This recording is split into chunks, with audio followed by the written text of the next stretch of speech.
वाहिगुरु जी का खालसा, वाहिगुरु जी की फतेह। एक ओंकार सतनाम करता प्रख निरभउ निर्वैर अकाल मूरत अजूनी शैभंग गुर प्रसाद। वाहिगुरु जी का खालसा, वाहिगुरु जी की फतेह। मैं दास निहाल सिंह खालसा कासगंज उत्तर प्रदेश से। गुरु प्यारियो, मेरे मन में एक विचार आयो है, सोची कि आप साथ संगत से मैं साझा कर लूँ, क्योंकि साध संगत में ही गुरु गोविंद सिंह जी को वास है। साध संगत में ही गुरु गोविंद सिंह प्रसाद हुआ है, क्योंकि खालसा में ही दीदार खालसे का, पूजा अकाल की, ये गुरु गोविंद सिंह जी के ही आदेश हैं। काहे ने जब गुरु गोविंद सिंह जी तक पूछी एक सिख ने कि हमें अगर आपके दर्शनन की चाह हो तो आपके दीदार क्या तरह होंगे, तो उनने कही कि रहतबंद सिंह अमृतधारी सिंह के दर्शन कर लियो, क्योंकि वही में मेरा रूप है, वही में मैं समाये हुए हूँ। गुरु गोविंद सिंह को बाक भी है, खालसा मेरो रूप है खास, खालसे मैं हूँ करूँ निवास। फिर बक्के मन में ही सवाल आयो कि मैं आपके दर्शन की इच्छा, अगर मुँह कोई सिख संगत नहीं मिल रही, कोई गुरु को रहतवंत सिंह नहीं मिल रहा, तो फिर आपके महाराज दीदार कै तरह होंगे। तो गुरु गोविंद सिंह ने कही कि आईने के सामने तैयार पर तैयार होके और खुद के दीदार कर लियो, आपको मेरे दीदार हो जाएंगे। तो गुरु प्यारे साध संगत जियो, साध संगत में गुरु गोविंद सिंह जी समाये हुए हैं, और जहाँ सत को साथ होवे वही सत्संगत होवे। हम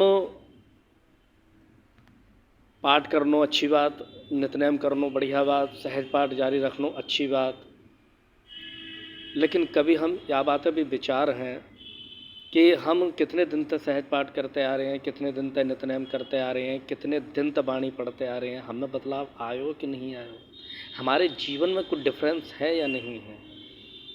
का निरंतर पाठ करते हुए, निरंतर बाणी पढ़ते हुए, गुरु के लड़े हुए भी हम धैर्यवान हैं,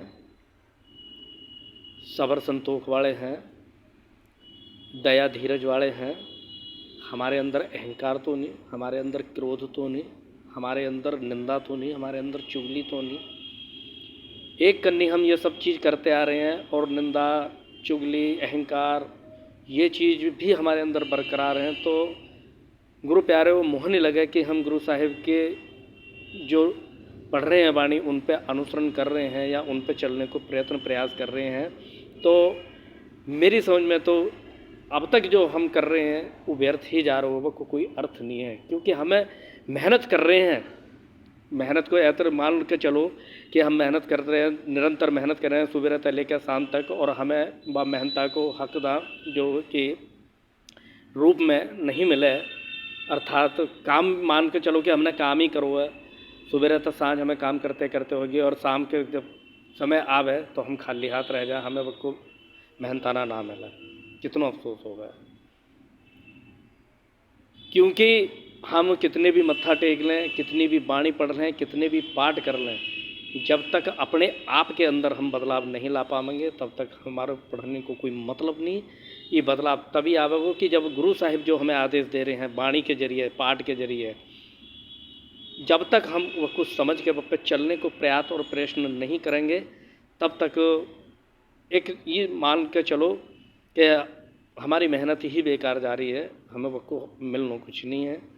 तो कोशिश ये होनी चाहिए कि जितनी हम मेहनत कर रहे हैं वह हमें फल भी मिलना चाहिए, और फल जब भी मिलेगा कि जब हम गुरु के बताए रास्ता पे चलेंगे। गुरबाणी में जो लिख होगा, नितनेम पाठ जो हम पढ़ रहे हैं, बाणी कहाँ कह रही है, हम तक वह कुछ समझ के वह पे चलने को प्रयास करेंगे तो आपको हमारो पढ़ना सहज है, नहीं तो रटे जाओ। मुझे एक कहानी याद आ गई कि एक जंगल में शिकारी आयो, और वो दान घेर के जाल बिछावो और मैं पक्षी फंसते शिकार में सब फंसते चले जा कर रहे पक्षी तितर कबूतर।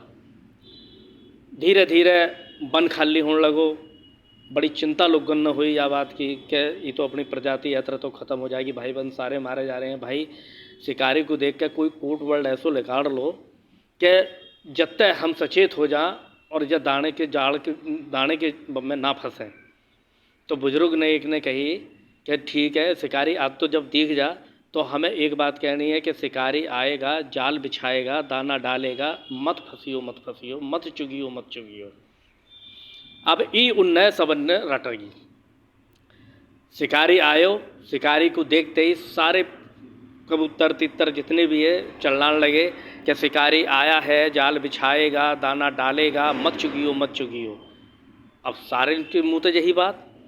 शिकारी ने कही अब तो यहाँ तेरी दाल गलनी है, क्योंकि ये तो सब समझ गए, इनने तो सबन को सीख मिल गई कि दाणो शिकारी आवेगो, दाणो घेरेगो, जाल बिछावेगो, हमें चुगनो नहीं है। चल दियो लौट के। बक्के दिमाग में आई कि ये चलो यार तू जाल दाणो घेर के जाल तो बिछा के देख, काप तो इनने रटी रखो हो, बक्को अनुसरण ये करे ना ही करे, तेरो दा भी लग जा।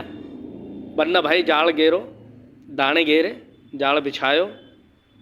और पक्षी कहते जा रहे हैं कि शिकारी आएगा, दाना डालेगा, जाल बिछाएगा, मत चुगियो मत चुगियो। चुगते जा रहे हैं, फंसते जा रहे हैं और बोलते भी जा रहे हैं। भाव या कहानी को यही है, ये कहानी हमें सीख यही दे रही है कि हम पढ़ रहे हैं निंदा, चुगली, बुराई, ये गुरबाणी में पग पग पे गुरु साहिब ने मना करी है। पाठ करो हमने और पाठ ख़त्म करते ही आके कोई हमारे पास बैठ के वो चुगली और निंदा स्टार्ट। गुरु प्यारे हो वो यही तरीका तो समझ लो कि जैसे वो पक्षी ने खाली रट लियो है, बप्पे अनुसरण नहीं कर रहे हैं। क्योंकि हमें रटनो नहीं है, हमें अब गुरबाणी को अपने अंदर बसा के अपने जीवन में ढाल के अपने में परिवर्तन करना है, तभी हम इन में सफल हो पाएंगे जो मालिक ने हमें अमूल्य जीवन दिए हुआ है बम्मे के। क्योंकि भाई गुरदास जी ने भी आ चीज़ पे बहुत बढ़िया तरीका था मोहर लगाई है कि पाठक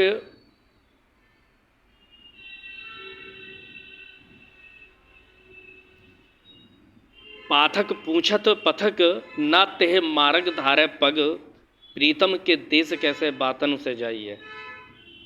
पाठक पूछत तेह मार्ग न तारे पग, प्रीतम के देश कैसे बातन से जाइए। गाए सुने आंखें मीचे ना पाइए परम पद, गुरु उपदेश ग्रह जौलो ना कमाइए। गाने तय सुनने तय इन तक कुछ नहीं हो जब तक गुरु के उपदेशन को हम ग्रह में बसा के, दिल में बसा के और वह पे चलने को प्रयास नहीं करेंगे। यही प्रकार तक मान के चलो कि जैसे वैद्य हमें दवाई दे और हम बा दवाई को बताए हुए के तरीका तो नहीं खाएंगे तो वो दवाई हमें असर नहीं करेगी। कमी वह दवाई में नहीं है, कमी हमारी अनुसरण करने में है, कमी हमारे ग्रहण करने में है। औखद पूछत वैद खात न संयम से, कैसे मिटे रोग सहज सुभाइए। रोग तो जब भी मिटाएगो कि जब वैद्य के बताए हुए तरीका से हम बा दवाई को यूज करेंगे, वह को खाएंगे, तभी हमें आराम मिलेगो, तभी हमारो दुख कटेगो। तो गुरु प्यारे हो, आओ गुरबाणी जो कह रही है, पाठ जो हम पढ़ रहे हैं बक्कुछ समझें, समझने के बाद अपने जीवन में बदलाव लाने की कोशिश करें, प्रयास करने की कोशिश करें, गुरु के बताए रास्ता पे चलने की कोशिश करें और यह जीवन को सफल करें। जो मूल्यवान जीवन हमें वह मालिक ने हमें दियो है, जो अमूल्य संसन की पूंजी दे के हमें भेजो है, गुरु के लड़ लगा के कर्म कांड, पाखंड, निंदा, चुगली, झूठ, इन चीज़ों को त्याग करके दया, धीरज, ईमानदारी, सच्चाई, इन चीज़ों को धारण करके हम सच्चे सुच्चे गुरु के शिष्य बने। बस यही दास को आज कहना है। और दास के मुक्त है क्योंकि जेता समंद सागर नीर परया तेते अवगुण हमारे। हम जितनी बुराई हमारे अंदर हैं, क्योंकि जितनो पानी सागर में है उतने हम बुराई तक भरे पड़े हैं। हे मालिक तू कृपा कर और इन बुराइन को लिकाड़। यही दुआ के साथ में, यही अरदास के साथ में गुरु प्यारे हो, मुख्त अगर कुछ गलत भी लिखो हो तो दास आपको निमाणों सो है और गुरु की संगत बख्शण हार है। गुरु साहिब भी बख्शें और आप गुरु साहिब की संगत भी बख्शो। वाहे गुरु जी का खालसा, वाहे गुरु जी की फतेह।